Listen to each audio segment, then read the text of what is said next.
Nick Cannon and the Cam Newton or whatever, it's like them hoeing, but it's also them hoeing, spreading their seed and creating all these broken homes. Like, and I don't think that is being ridiculed enough. The fact that we're handing over huge platforms for them. Yeah, I guess they have huge platforms as if they are animals in the zoo to me. They're the same as my 1,000-pound sisters. They're the same thing to me. Yes.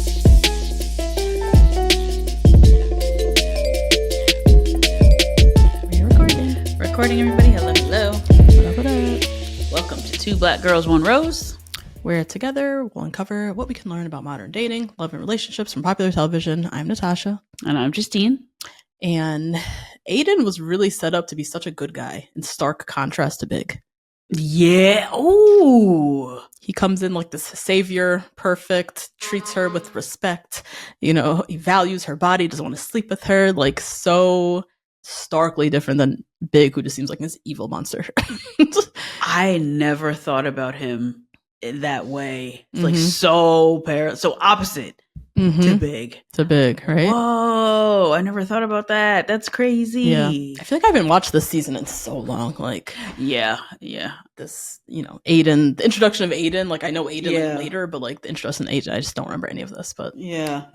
I thought this episode was also very interesting. So this episode is the Sluts episode. Are we sluts? This is one of the episodes where you can really see how like revolutionary this show was. I know what's considered at the time. Yeah. Because all of these women are sluts. We're watching them the whole time, just have sex with lots of men, right? Yeah. And we love them. And Miranda, this episode, we learned she slept with 42 men. Steve doesn't even blink. Like, I love that we're watching these women kind of just like live in their sexual freedom, and even one of the men that we love in the show doesn't judge her, doesn't care, like, and I just love that for women back then watching this show who were also engaging in casual sex, whatever, and could watch something and be like, yeah, I have sex. I love sex. Who cares? Fuck you. Everybody who's like judging me, Miranda's awesome, Like, yeah. Right. And Charlotte's having sex, and we didn't even get introduced to this guy until today. Yes, exactly. Yeah. Exactly. Oh, yeah. It takes the shame out of it. Take the shame out of it. Exactly. So Carrie's question: are we all sluts? Very curious to have conversation with you, friend, about. My head went a lot towards hookup culture and casual sex and like what it's done to dating and courtship and like sexual culture of today. So I'm just curious to have that conversation with you. Yeah. Anything you want to add? I think that it's interesting in the early 2000s that they had this kind of conversation and this exaggeration from these characters, because I mean, I'm not white, right? So I don't know how many people you can like possibly sleep with, but I remember growing up and being like, oh, there's no way I can fuck 42 guys. That's a lot of guys. There's no way I can find 42 of them. That's like a lot of people. So I guess like the contrast, especially to now, we're recording this early, but just talking about like how feminism is today, because there's some people who are like, yes, we should have all the sexual freedom. People try to come at us for how we talk about women and their sexual freedom, and then there's other women who are like Maddie Pruitt, right, who are like the stark contrast of it, but can't stop talking about sex in the way that we don't even engage in a way that I would say even like a Horrible or a Call Her Daddy doesn't even engage in. Like they engage in talking about sex way more than we do.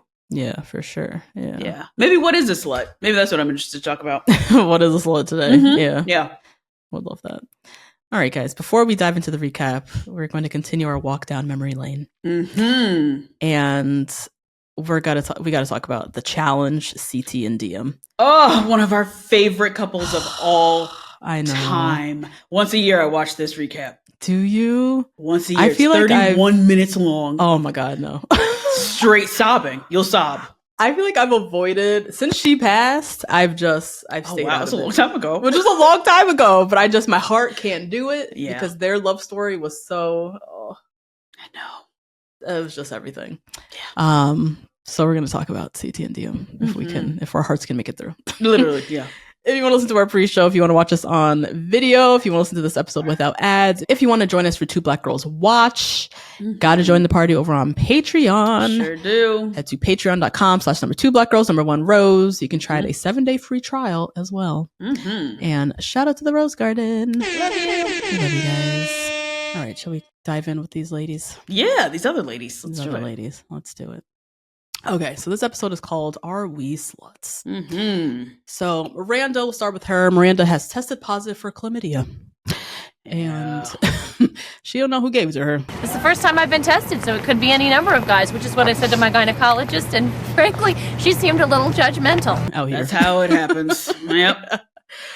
And so Carrie's wondering, if you're a 30-something woman living in Manhattan and you refuse to settle and you're sexually active, it's inevitable that you'll rack up a certain number of partners. But how many men is too many men? Are we simply romantically challenged, or are we sluts? And so Miranda tells Steve that she has chlamydia and that he should go get tested. And then she has to sit down and make a whole list of all the men she slept with. And the list was wild. One of them was like, guy from the deli. I know. I've never slept with somebody you don't know their name. Guy from the deli. That's rough. Ooh, girl, Miranda. Yeah. So then she's, doing the responsible thing. She's sitting down. She's calling up her partners one by one. She calls up that mean guy, that mean ass dude. The lawyer. The lawyer, yes. From season 1, maybe season 2. And turns out he tested positive. So more than likely, he's the one that gave it to her. And they start arguing and remember why they hate each other. Yes, I had it. So what? So perhaps you gave it to me? Well, what are you going to do? Sue me? You could at least have called me. Well, you told me never to call you again. And now I remember why. Bye! But later in the episode, we see she tells Steve her number, her body count is 42. And he doesn't even blink. Okay, it's like about 42. 42? That's not so bad. That's too many. No, it's fine. He's like, oh man, that's wild. Yeah. And his is higher than 60, he says. Yeah. But of course, he's not a slut. No one even cares. He's just a cute little bartender. How do you even get to 60 and keep counting? That's what I'm saying. After a certain point, you can't possibly still be counting. Yeah, you can't know. I know Bob the drag queen says this. He's like, it's in the hundreds somewhere. I don't know where. It's like on Love Island when they always have that numbers challenge. Always, yeah, and there's always a guy that's like 400. It's like, you have no idea. I'm like, what are you talking about? Charlotte, this episode, she is sleeping with an eye banker who, when they have sex, when he comes, he says, "You fucking bitch! You fucking whore!" Oh. Now looking at her in the eye, though. No, just like in a daze, in his own porno in his head. Yeah. Just like going off. So now she's like, oh my God, am I a whore? Like, she's taking it personal. Do you think I'm a whore? Oh, please. If you're a whore, what does that make me? And he does it again. Yeah. And she tells him, Oh my God, are you sure? That's terrible. That's a horrible thing to say. I had no idea. And he's like horrified with himself. Like he's so lost in the moment and so like wrapped up. He doesn't even know what he's saying. Just wild. Is that a thing? How could that be a thing? I was going to say, you're narrating this as a thing. I was like, that was his thing. His thing. What? Yeah. And then at the end, he does it again, and he's like so disgusted with himself. You fucking bitch, you fucking whore! Oh, I hate myself. What's wrong with me? That night, Alexander decided to stop seeing Charlotte and start seeing a therapist. And decides to dump Charlotte and go see a therapist. Samantha, this episode, lets the murderer in the building. Right behind her 2 a.m. booty call. He comes in and like holds some old lady at gunpoint. And her neighbors like all rally and like confront her. If you want to say something about me, say it to my face. You're bad for the building. What? There are always men in the hall. I got robbed because of you, Torch. I can't close my left eye. They practically chased me with torches like I was Fuckenstein. They know it's her. She's like always in here with a different man, and they're like shaming her, whispering about her behind their back, saying she's bad for the building, all this and that. And she decides to move to Meatpacking District where she could be more among her people. Another problematic episode. It's on its way. I know. I remember this one. all the I guess transsexual or all the trans women working trans women down there. I know. Yeah. Like, hey, Samantha. Uh-huh. Oh my god. The only representation of trans women back then was just as prostitutes. Yeah. Now, Carrie and Aiden, they're still going strong. They're making out in the doorway at her apartment. She's trying to get him to sleep over, hint. And he's like, I gotta feed the dog and get up early. So no, see you next time. No. So they're spending a lot of time together, but he's not sleeping with her. And she's like very confused by this. Yeah. I don't know what's going on. Clearly he's attracted. We're spending a lot of time together. He keeps asking me out, but he doesn't want to sleep with me. Gay. No, he's not gay. Well, you better be careful. You wait too long to sleep with someone, you miss the window and become just friends. And Samantha says, if you don't sleep with him soon and you miss the window, you'll just be friends.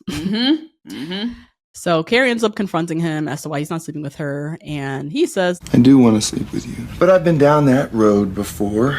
I've slept with women quickly and I'm still single. So my new thing is I just want to try to sleep with somebody I care about. And I really think that I could care about you. And it's only been a week and a half.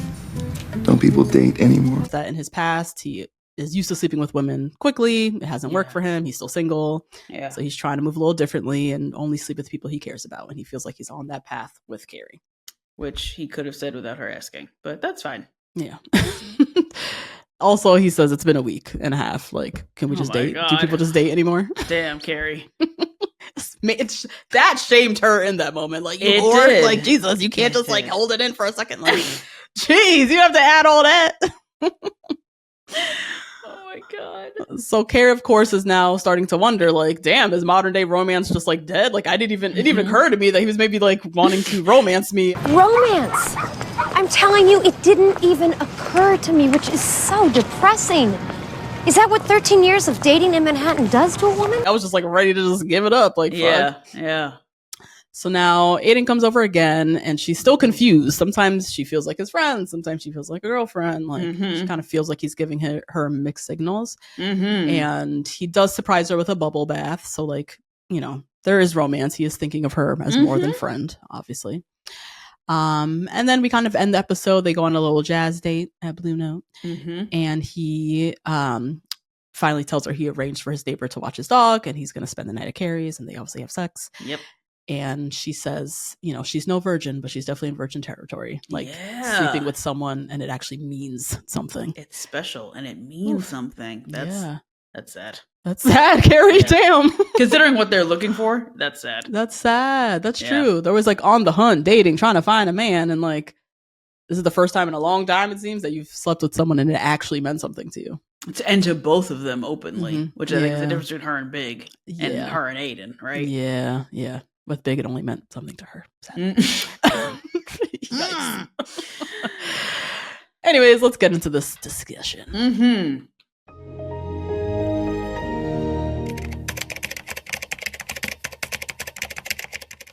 So, let's start with Miranda, actually. Sure. So Miranda gets chlamydia. Yeah. And, happens. People have sex, STIs fly around. Yeah.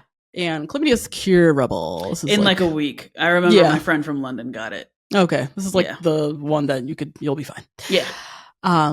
Carrie says, if you're a 30-something woman, single in Manhattan, you're sleeping around, you start to rack up men. Like, how many men is two men? Are we sluts? Yeah. Some women have, quote unquote, a high body count. Does that make them a slut? Is there such thing as too many? What do you think? I think at their big age, right, in their 30s, that like the number and the body count shit is so immature. Oh my goodness, because it doesn't actually mean anything. As we can see, it doesn't mean that you're good at sex. It doesn't mean that you're bad at sex. It doesn't mean any of those things. And I think when you're in your 20s and you're insecure about your sexual performance, a body count could be a justifier of one of that sexual performance. When you're in your 30s, you know that's not true. Yeah. And I think too, like, I don't know if the average age is that people lose their virginity, but Miranda. Yeah. That's an interesting question. I don't know. I don't know. I'm really curious actually. What is the average age that a woman nowadays like loses her virginity? I don't know if we do those studies, but Miranda's what, 35? Yeah. Say she lost her virginity at like 18. She's been having sex for like a while, a long time. Yeah, a long time. If she went to college, she lived in her 20s in New York. Like I hear Carrie. It's like over time, you rack them like up. Sex, and you're out here. You're gonna rack it up. Is there such thing as too many? I don't know. I feel like I'm all in favor of women owning their sexuality, and if they want to have sex, they have sex. No shame in your game. Get yours. I think I always, at least for me, I think the question I always wonder is like, if these women know why they're having sex. Is it a conscious, like, I'm horny, so I'm going to have sex? Or is it like, I'm having sex because I want to keep him as my man, or it's going to make this other thing, Yeah. That's what I'm confused about with these ladies, because they all get around every single week and talk about, is the man eligible? Am I going to keep him? How long am I going to date him? There's so much analytical stuff. And then she writes down her list, and it's guy from the deli. That's very conflicting. With what you want, what you feel like you're going after. Yeah. And also, she has chlamydia, and she says chlamydia can lead to infertility. They make sure to keep that line in. So Miranda has always wanted to be a mom too, right? Yeah. So it does seem like in contrast to trying to find a partner to have a kid with. That's always my question. Is like, do people know why they're having sex? I'm always curious about that. What was I about to say? Huda, Love Island. Yep. We see Huda, have sex with Jeremiah. We see her have sex with Chris. Both times, our analysis of it, I think, as an audience, is she's trying to perform closeness, right? Intimacy. It's helping her feel close to them. It's trying to convince herself of something. Of some kind of emotional connection, I think. And she's like conflating it. Yeah. So like, I will never shame a woman for having sex, but I'm going to question, do you know why you're doing it? Exactly. Same with Sierra. I think Sierra was another one. Another one. And they were, both of those people were such stark contrast to Miss Hannah. Hannah. Who was just getting hers. Getting hers, man. That's true. Right? Charlie and Pepe, back to back, right back there. Back to back. Oh, that's true. Yeah.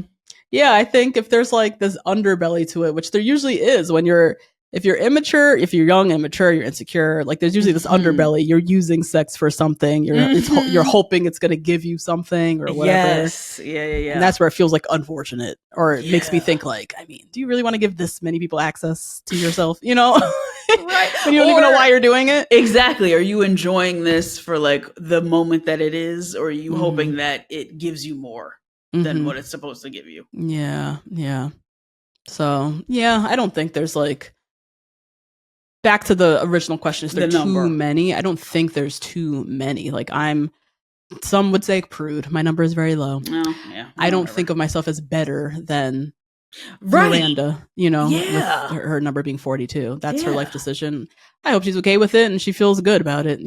That's all I could really hope. I don't think she's worse off or anything like that. Yeah. So Miranda, again, she tells Steve her number is 42. His is higher than 60. Of course, in that moment, she's like, oh my God, I'm this big whore. I gave you chlamydia. Yeah. And he gets to get away with just being this cute bartender who's just like friendly, and of course, right. Look at that. I'm at 60. I'm just a nice guy. The man is never a slut. Yeah. Why is this still infuriating? And will this ever change? Will it ever end? Yeah. I think too with the STD chlamydia specifically, they also kept in that men have no symptoms. Oh, really? Right? Yeah. Oh, he said that. Yeah. Or like they could like, it's one of those that could like lie dormant if there's no symptoms, or that type of thing. And so I think that was a very good indicator as well of like, he could just walk around with it and not give a fuck. Like, just be a carrier, just like dropping it off everywhere. Yeah. And I hope that it will end. I think we saw that with Jeremiah and Huda, when Huda slept with 2 guys in one day, and so did he. And all the guys were like, do you mind if she slept with 2 guys in one day? He was like, well, I did too.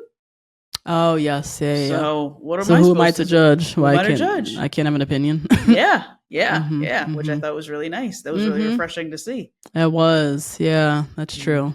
Yeah, that was a moment where we're like, all right, Jeremiah, get a little credit for that because that was the right answer. Yeah, yeah, that's true.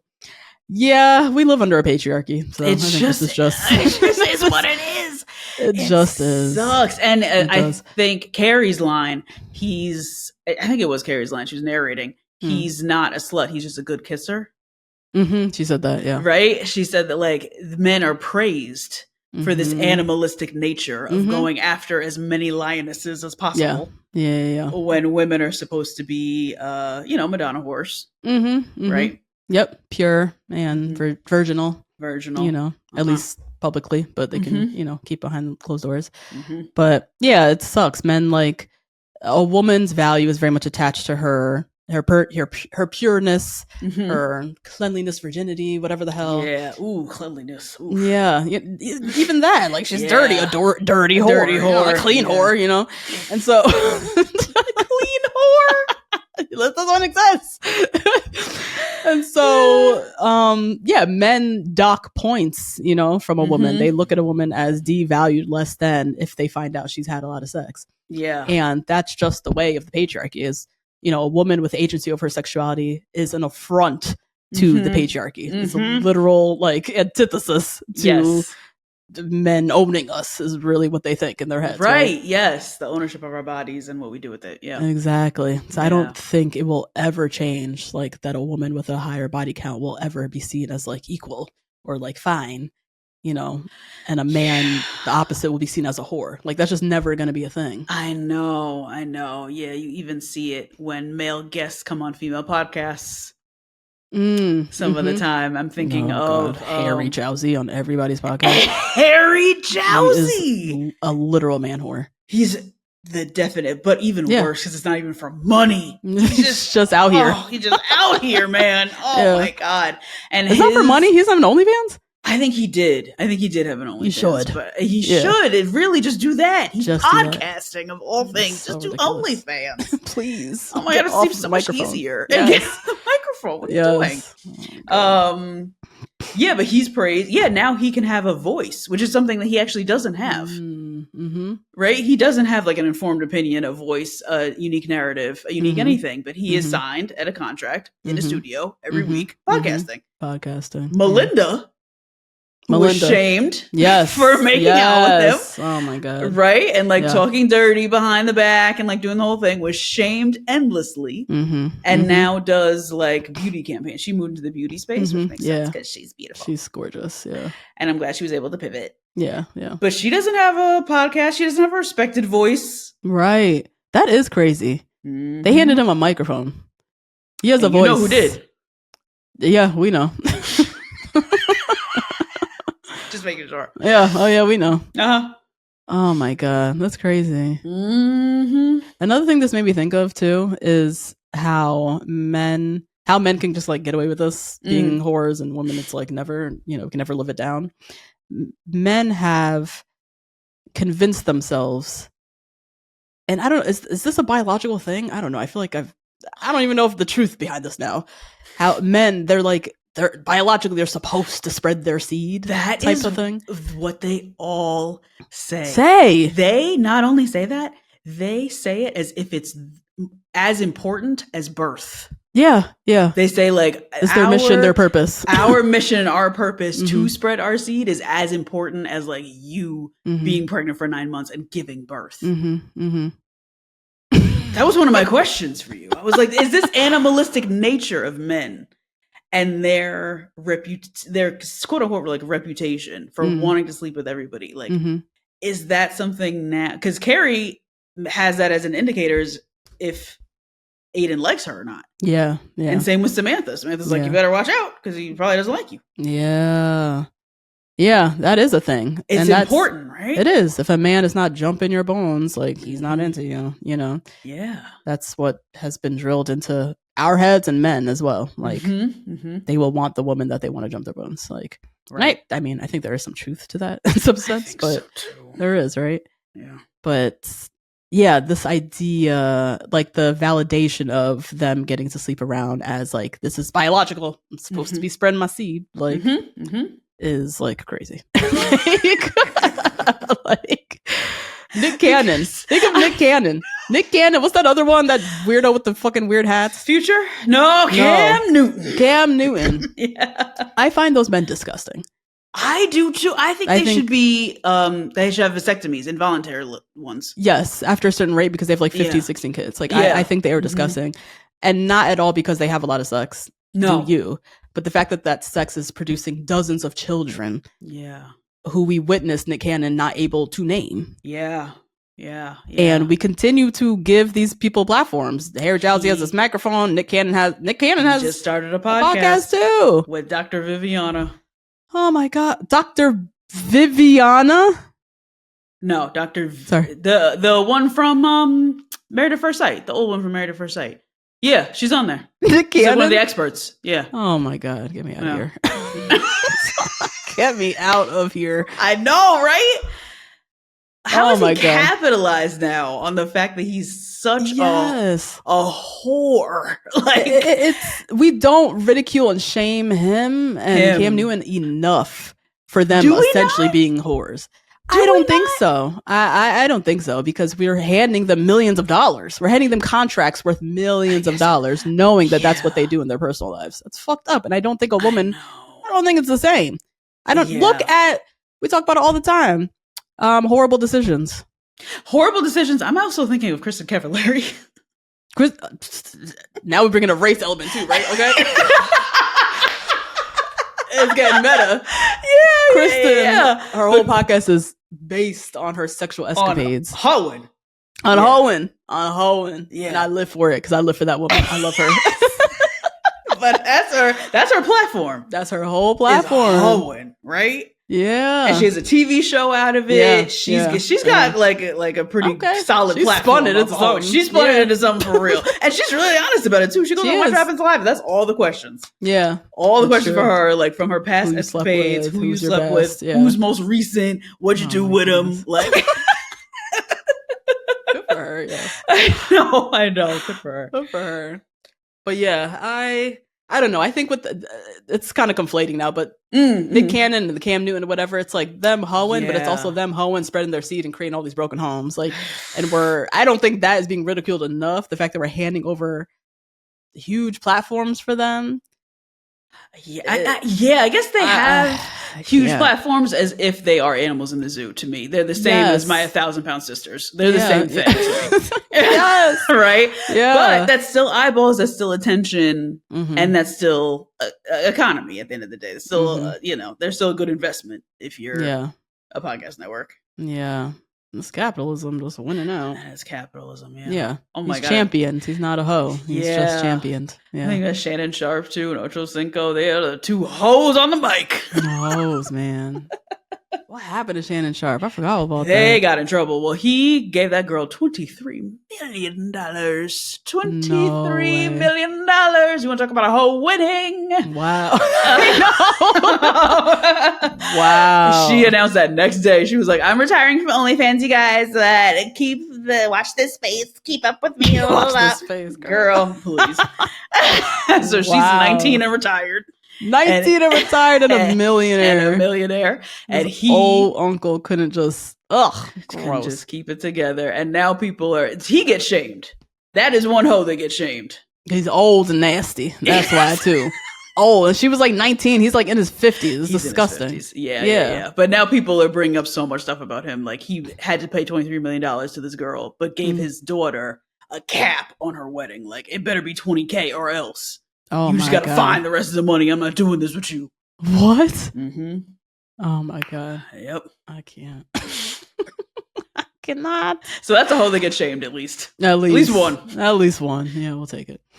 Now Samantha's a proud hoe. She loves it. Living her best life, parading these men in and out her apartment. Apartment that she pays for, so you can't tell her shit.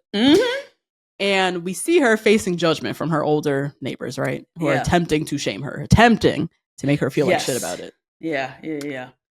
I'm convinced these neighbors are just jealous, right? Me too. because I don't see a husband, I don't see dick. I should say, not even a husband, dick anywhere around these old ladies, right? They just jealous. Oh my God.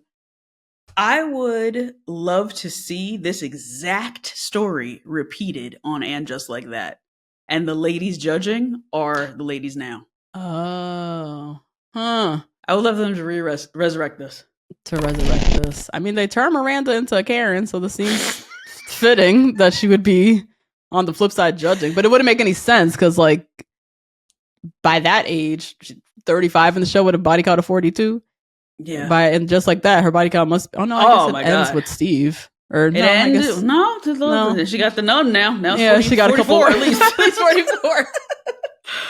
But like watching if they would judge. Are you saying like if they would? Yes. Judge Like recreating this entire dynamic. If a 40-year-old woman, because they're all supposed to be like 60, right, or something like that, 58, whatever. Yeah. If they ushered in, a gunman into the building. And it was Charlotte, Harry, Nicole Ivory Parker, and Miranda. What would they say to a Samantha type figure? Right. Knowing the past and the youth that they had. Yes. That is interesting. Yeah.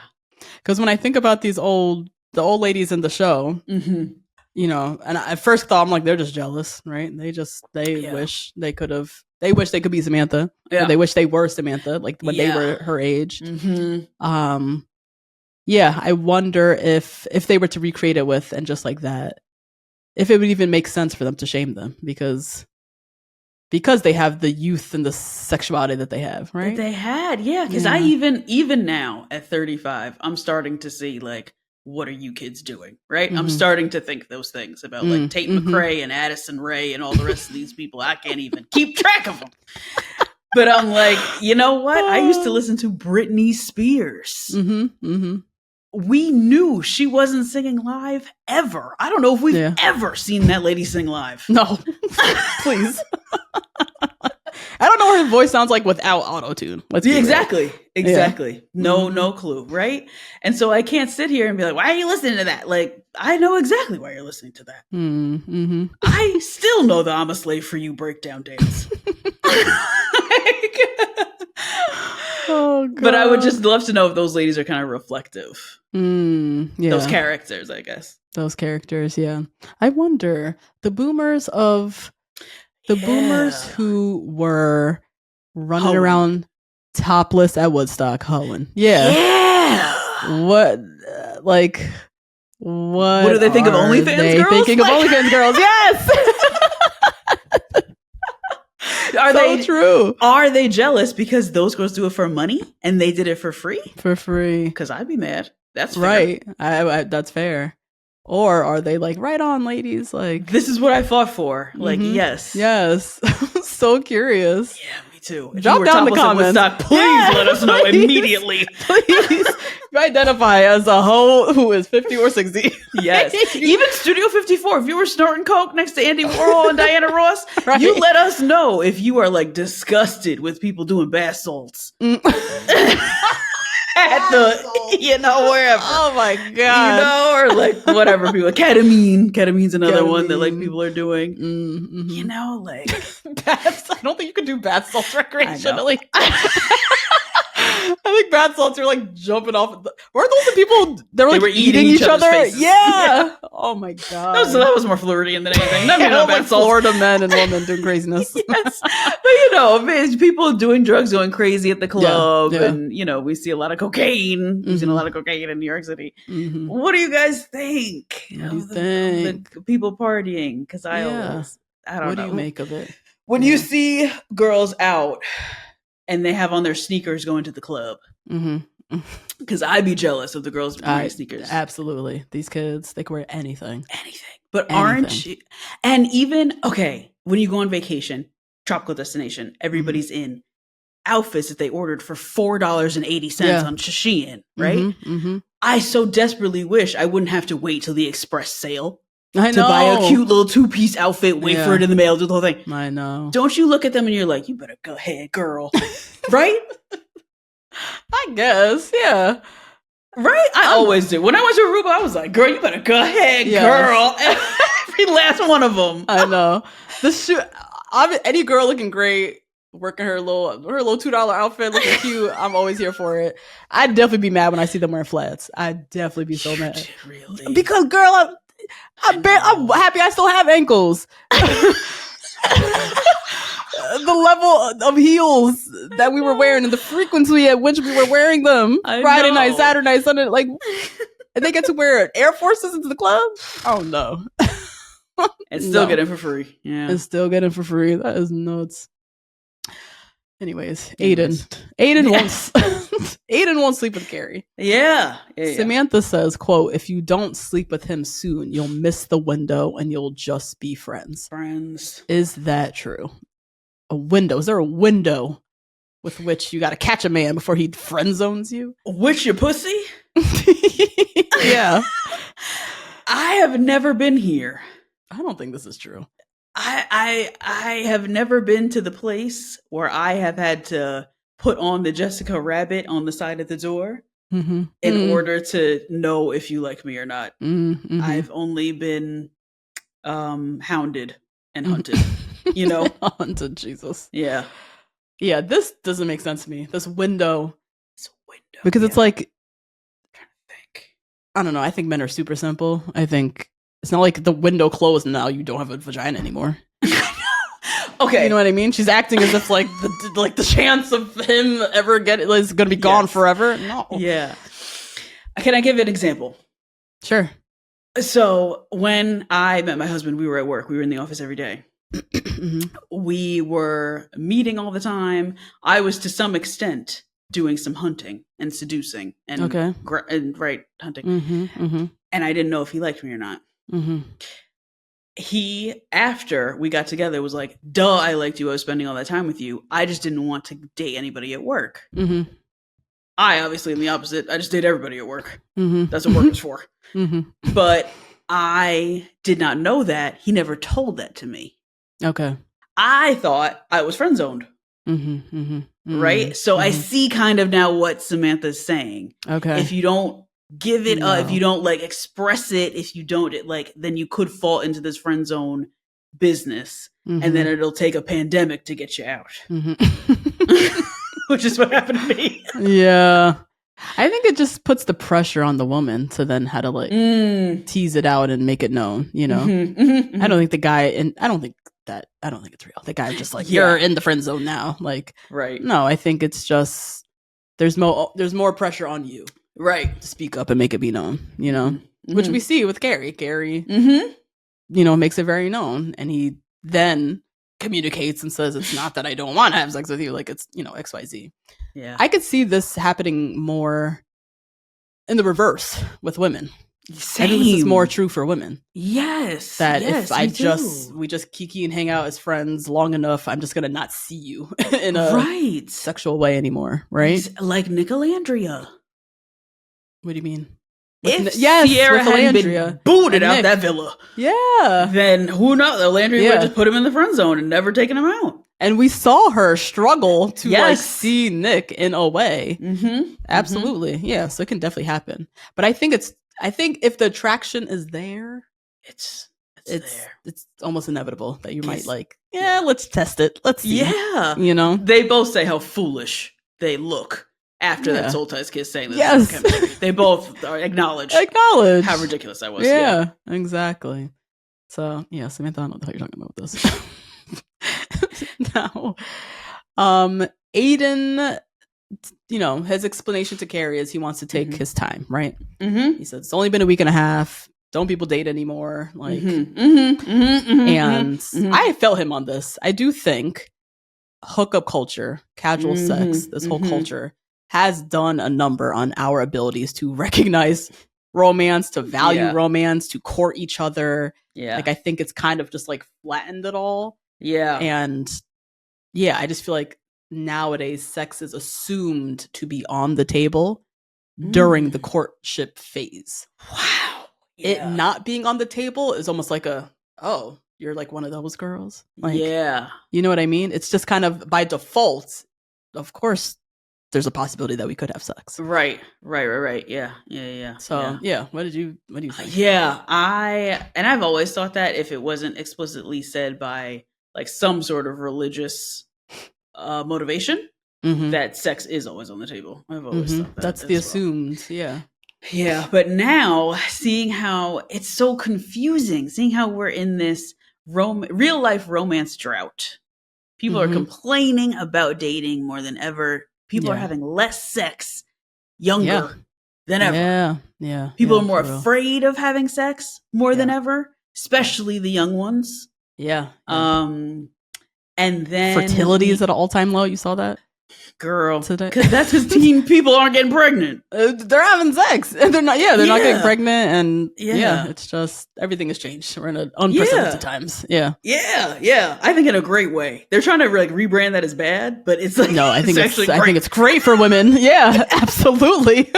And I think it's such a fantastic response to Roe v. Wade getting overturned. Is that fertility is an all-time low. I love this for us. Guess what's under lock and key? My ovaries. How about that? So true. Love it. But then on the other side of that, we have this extreme sexual freedom that is literally keeping Barnes and Noble alive. Romance books. Yes, yeah. Right? Yeah. So we have all these perfect romance stories, all these perfect men coming into our lives and sweeping us off our feet.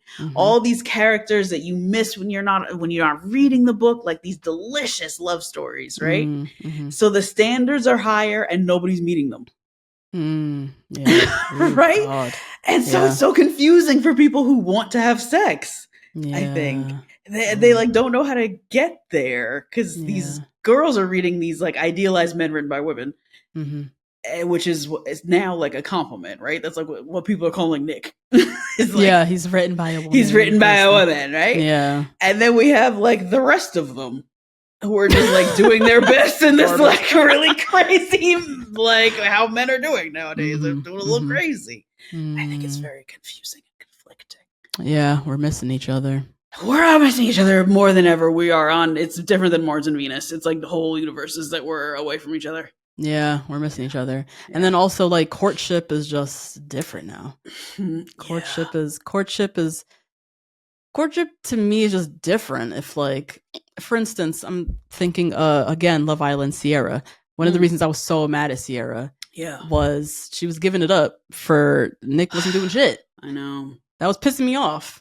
Not because she was having sex. Do you, girl? The fact that it's like in exchange for literally nothing. Like he's not having to work for it. This is infuriating for me. You know? Yeah. And I just feel like the bar has become so low with courtship. Right. As well. Yeah. And there's a lot of different camps happening, right? Because then you have as you said, the romance tramp where the bar is so high. So high. My own husband does not like it. So ridiculous. He doesn't hit it, you know? No, like nobody does. Like nobody does. It's a book, exactly. So there's like a lot of different camps happening. And I think ultimately, like it's almost like we're redefining romance. Yeah, I believe so. Yeah. I believe so. And I think that's because of the power that women have by owning their sexuality. Allows us to redefine romance, I think. Yeah. But also I do feel like hookup culture also is owning us in some ways. And that started before like the apps and stuff, right? Hookup culture. We just talked about the real world and how we were watching people have sex when we were 6 years old. Yeah. Right? Totally. And I think even pre-apps in college, when we were in college, it was hookup culture, right? Like you weren't really dating anybody. You were like people were like sleeping with each other. Like that's what it was. And so it's like kind of confusing because on one hand it's like, yes, girls are out here doing what they want to do, but also do they have a choice? Because that's just kind of what dating culture is, you know? Right. Can they want more? Whatever that more is out of a man. Yeah. The cost of that freedom, I guess, is what we're saying. Exactly. Yeah. So let us know what you guys think on that. That is really interesting to me. Us redefining romance in the age of like, we're now 15 years into hookup culture, you know? Jesus Christ. How are we like redefining it? Like, can we even? Are we just so deep in it now that like, as I said, baseline sex is on the table. Yeah. And if it's not, then you're like a prude. Right. Like we've gotten to that level now. Yeah. You know, of casual sex as part of our culture, that how can we redefine romance without it being without us seeming unrealistic? Because we're now romance to us looks like these, you know. Yeah, looks like, a woman. A married woman who wrote it and who dreamed it up in a coffee shop somewhere. Yeah, I'm interested in that. Me actually. too. I think about it more. What has happened to romance? Me too, because it's so turned up 1,000 notches. Even with 50 Shades of Grey being a movie. Yeah. Right? Because that book is romantic. At the end of the day, they're monogamous. He treats her a certain way. Like that book has a lot of romance in it, along with the extreme like BDSM that's going on. Yeah, right. Yeah. But what does romance mean now? And so now we want both. Yeah. Right? Confusing ourselves, guys. What do we want? And then men are like, what do you mean? Have the babies. Like it's like crazy. Everybody's a mess right now. I think this is why dating feels so hard. I think so too, friend. This is really why it feels like treachery out here. There's so many different camps. Yes, there's so much extreme. There's so many different camps. There's we're just in a weird time. And as I said, like we're like I don't know, I'm making these numbers up, but like 15 years into this like hookup culture dominating the dating culture. And now we're entering into a time where like there's a backlash. Kids aren't having sex at all now. So something's happening. Something is shifting. Something is like needing to be redefined. Like we're all trying to figure it out. And maybe that's what's happening. Why it feels so treacherous. So we're in like an inflection transition point. Right. Yeah. Before we set the next wave of, okay, we left hookup culture. Now it's what? I don't know. Yeah. Anyways, my last question I have for you, friend. Yeah. Still on Aiden. Aiden's like, you know, set his boundaries. He said a lot in this little sentence. I'm not doing this. I want to do this. I'm doing this different. Like, what do you think of this? Like, which I appreciate. He's like being very honest. This is how he's moving. And he says in his past, he slept with women quickly and it hasn't worked. He's still single. And seemingly he doesn't want to be single. So he's like, I want to try to sleep with someone that I care about. And I really care about you. So we're getting there. I think people do this all the time. They try different approaches, right? With my last guy, I did this. Now I'm doing different. We saw it with Huda. She tried. With Jeremiah, I was doing this. I was kissing in public. Now I don't want to kiss you in public, but I want to have sex. Oh my God. You know, hers was a little wishy-washy, but people do this all the time. They right. want to learn from their past. They want to try something different. Like, and I think this is a common one where people barter with sex. Yeah, sex it's is on the easiest table. One. Yeah. But now I want to try something different. I take it off. Yeah. Like, what do you think of how we're, you know, does that help? Does that work? Does that, I don't know. Oh my God. Yeah. I think that you're projecting onto somebody else. Okay. Like I think we see it in Huda the same way we see it in Aiden. It's not Carrie's fault that you don't care about somebody after you fuck them. That's your fault. So if I'm asking you, and these are the requirements, and I really want to sleep with you, and so do you, but you know that you won't care about me after, that sounds like a therapy question. That sounds like something you gotta go talk to the lady about. Not you can hold your dick away from me.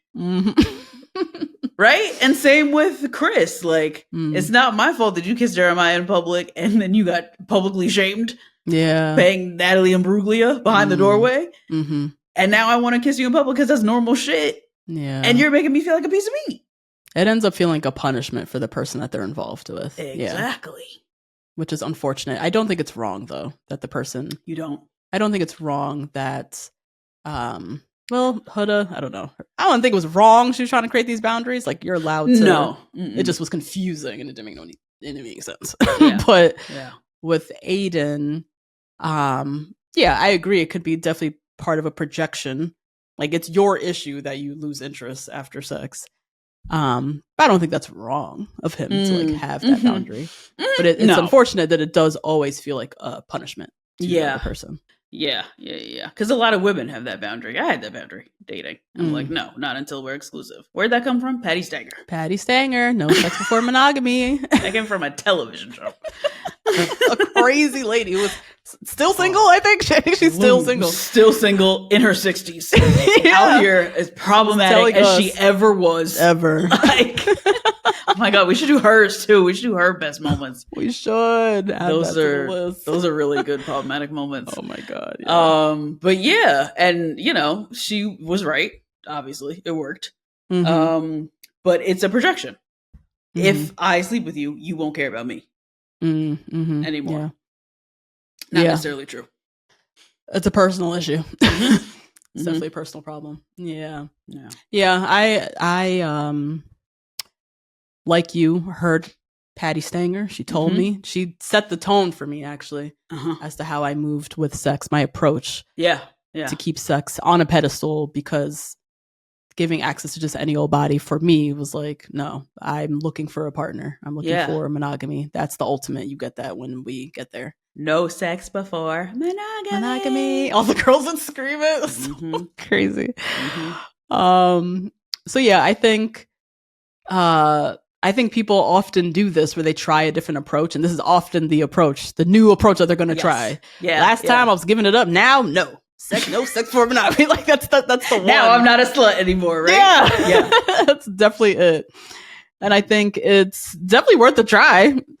I think sex is one of the things that very much clouds a lot for people.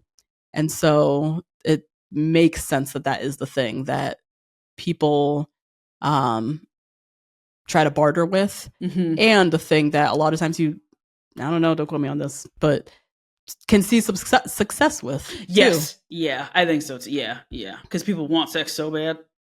Especially when you're dating somebody. You just want that. That's like the finish line. One of the finish lines that you reach, right? Yeah. For sure. Yeah. That's all I got, Justine. I have one more question for you about the apps. Oh, yeah. What do you think about the first app being the first dating app that was free, being the hookup app, which is Tinder? Based off of looks alone. Yeah, Tinder being like the first big app, and it was always known as like the hookup app. I think that made the most sense to me. I think we needed. I think Tinder very much showed where we were at. We're in the middle of a hookup culture, a hookup dating culture. This is what it is. Right. Let's stop pretending like it's not this. I don't know if we were pretending it wasn't this. It's just like, this is what we're doing. We're young. We're dating. We want to have sex. And that's what it is. I think it's interesting. I've never thought of them as the backlash, but like Hinge and Match and all the rest of them. Match was a website. Yeah, and in its own world. But like Hinge and Coffee Meets Bagel and like Bumble and like these other ones came almost as almost like a backlash to Tinder. To what Tinder was offering, right? To what Tinder is offering. Like, you're tired of this hookup shit? Come and find your husband on these apps. I think that's very interesting. Just seeing kind of like the maybe tiredness. The exhaustion of floating through the over-sexualization of Tinder, right? Yes, absolutely. Yeah. And even Hinge's whole thing being like, our whole goal is to get you off the apps. Get you... You're here designed to be deleted, right? Yeah, designed to be deleted. You're here to find a life partner. We're the app for that. Right. And that being their whole mission. Yeah. And almost Tinder at some point became like demonized. Like, it was like, oh God, you're on Tinder. You messed up on Tinder. Yeah. So how'd you start off? You were on Tinder, right? And Tinder had its own reputation for the relationship. I think it's really interesting that Tinder is the first big dating app, not the first big dating free website. There was plenty of Fish. There was OkCupid. There was all kinds of dating websites that were before Tinder. Right. But when it came to being mobile, the folks at Tinder knew what you want to do, swipe through people and see how they look. Yeah. And that's it. They were designed for the convenience of the device, which was the phone. Yes. And that, I think, really has shaped dating culture in general. And 1,000%. I think it changed how people even like view Hinge and view even finding people on a dating app for so long, up until like very recently. We see all these marriages, but up until very recently, it was like, oh, it's like you're Amazon priming dick. You know, like that's how it felt for a really long time. And you can't possibly Amazon Prime a husband. Right. Like, what do you mean? Yeah. That's so true. Yeah. Where even is Tinder now? Oh, people are meeting on Tinder all the time. Still? I haven't heard about Tinder at all, I feel like. Yeah, people are still, because it's still free. It's probably the most free of all of them now. Yeah. So. And it serves its purpose. It still has the reputation, and I think it is successful at being the hookup app. It's like Spirit Airlines. It gets you from A to B. A to B. That's all they promise. They don't promise you shit else. I ain't promise you a husband, but I'll get you some dick tonight. Yep. So true. Oh my God. What a time. I know. I love it. What a time that we live in. I'm as a married woman, you know, just as like a happily married woman. That's very selfish of me, but I feel like I love it. Very selfish of me. I apologize to our single listeners, but I love viewing romance right now. It's so interesting. And what's happening right now. Yeah. I think my big takeaway, hope that I have for this dating culture, whatever, we're in an inflection point. Yeah. It's temporary. They're always temporary. We get out of it at some point. Right. What we're going to kick into is what I'm interested to see. Me too. And seeing how these young people are not having sex and fertility is dropping. Something feels good about what women is like. We're getting some type of control, I think. Sure are. We listen, we own Barnes & Noble. They have us to thank. True. That is true. Justine, what did we learn? Are we all sluts? Are we all sluts? If you want to be. Yeah. That's fine. And that's cool. Yeah. That's fine. Men are also included. Y'all are also sluts too. Yeah, that's fine. That's fine. Everyone owns their body. Do with it as you please. Just be safe and do you. Sound off in the comments, guys. Join the conversation on Patreon. Find us on Instagram, TikTok, all that good stuff. We'll be back next week. Sure will. Bye. Bye.